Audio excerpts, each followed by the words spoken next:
So 2K recently released a patch and pretty much the entire community right now cannot shoot at all. And if that's the case for you, then you came to the right video. I promise you, by the end of this video, you will be a 10 times better shooter. Today, we're going to be going over the best jump shot for every single position, whether you're a spot up or a guard, some secret tips that you might not know about that will improve your green window, and many more. Now, before we get started, make sure you drop a like on the video and drop a sub to the channel. It's free, you can unsubscribe at any time, and it helps my channel out so much. But with all that out the way, let's get straight into the video.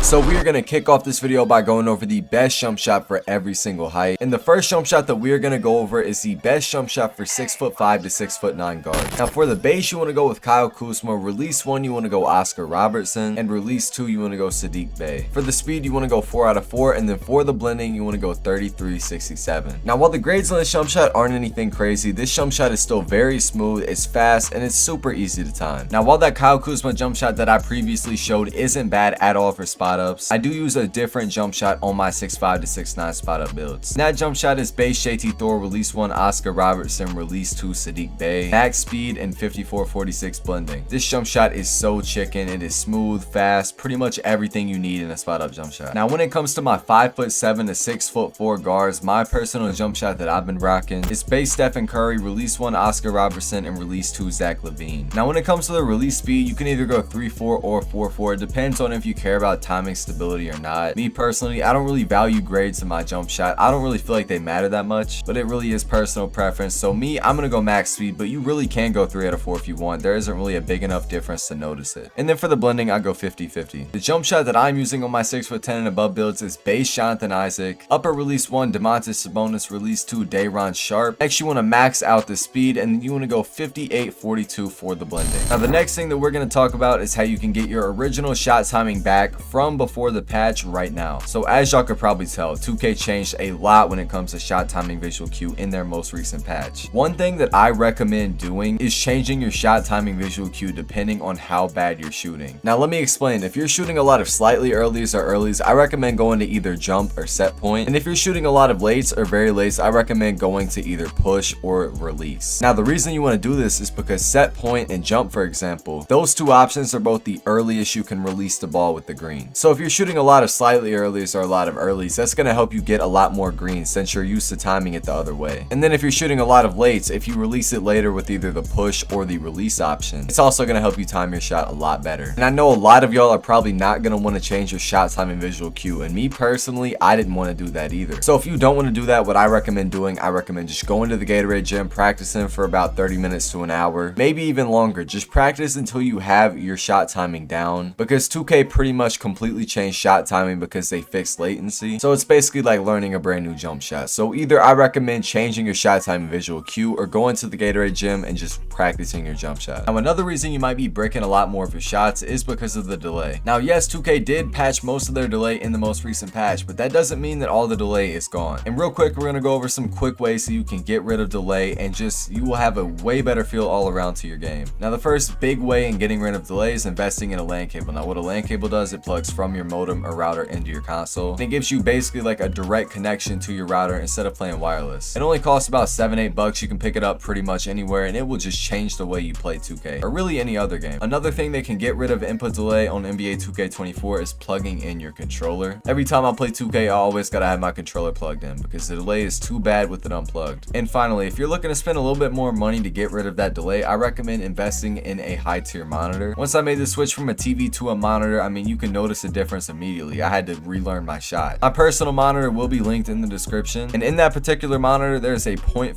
millisecond delay. That is so good. Now I'm not going to spend the rest of this video going over more ways to get rid of delay. If you want some more ways to get rid of delay, click the top right. I have a whole video that goes over 11 more tips on how to get rid of delay. Now, the next thing that is very vital to greening more shots is grinding your hot zones. If you don't know what hot zones are, basically what they do is depending on how high you have your hot zones, they will give you a bigger green window. So the highest hot zone you can have is lethal. If you have a lethal hot zone and you're wide open and you time it right, you're basically guaranteed to never get a white. And you also have a huge green window increase from what you would normally have. And then I ain't gonna lie, if you got a cold spot, then you're gonna get a lot of full whites. Now the way that you grind these hot zones is you go to this gym right here. It's called Art of Shooting Gym. Basically, you walk up to this guy, you ask him to start the drills, and then you get to pick 2 areas on the court that you want to get your hot zones upgraded to. Now as long as you made all of your shots, that one area of the court that you picked is gonna go up 1. So for example, if you had a hot hot zone, it will get upgraded to lethal. If you had a cold zone, it would get upgraded to neutral. Now there is a cooldown. I'm not 100% sure what the cooldown for this is, but there are other places you can grind your hot zones in. Another place you can grind your hot zones in is this place over here called Sunset Park. I recommend playing Disco, by the way. I mean, he's like 5'3". You can shoot over him every single play, and you can just keep playing Disco again and again, and you can get your hot zones up. Now this goes for city games as well, goes for rec, goes for really anything. As long as you hit your shots, your hot zones are gonna go up. But now keep in mind, if you're bricking and you're taking a lot of troll shots or whatever you do, your hot zones can go down, especially your lethal zones. If you miss in your lethal zones, it is gonna go down. But hot zones are a big reason you might be missing your shots. Make sure you get those upgraded. Now another reason you could be missing is because you don't got your shooting badges. Now I'm gonna go ahead and show y'all my badges real quick. Only got a 78 3-ball in this build, so I don't get no crazy badges, but I'm telling y'all, every single shooting badge that I can upgrade except for like the corner ones, I got upgraded. Like look at this, I got every single shooting badge I can possibly get on the highest it can go. And yeah, I'm aware, okay, don't just get out the comment section, stop trying to type your paragraph, bro. Like I know it's not much because I only got a 78 3-ball, but my point is, if you're a small guard and you only got like bronze limitless range, or you only got like bronze green machine or something like that, go grind your badges, bro. Now, some places you can grind your badges, again, Sunset Park is a very good place.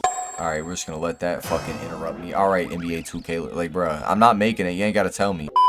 But anyway, Sunset Park is a very good place to grind your badges as well. The rec is also a really good place to guard your badges, and that's really just for bigs, honestly. I get badges like hella quick in the rec on my big. And then of course it goes without saying, my career is also like the #1 place to get your badges. Now another reason you might be missing your shots is because you're not buying jump shot boosts, bro. Listen, if you don't know how to buy boosts, you press options, go over to progression, go over to get boosts, then you press R2 and you buy these bad boys right here. Listen, you need jump shot boosts to shoot in this game.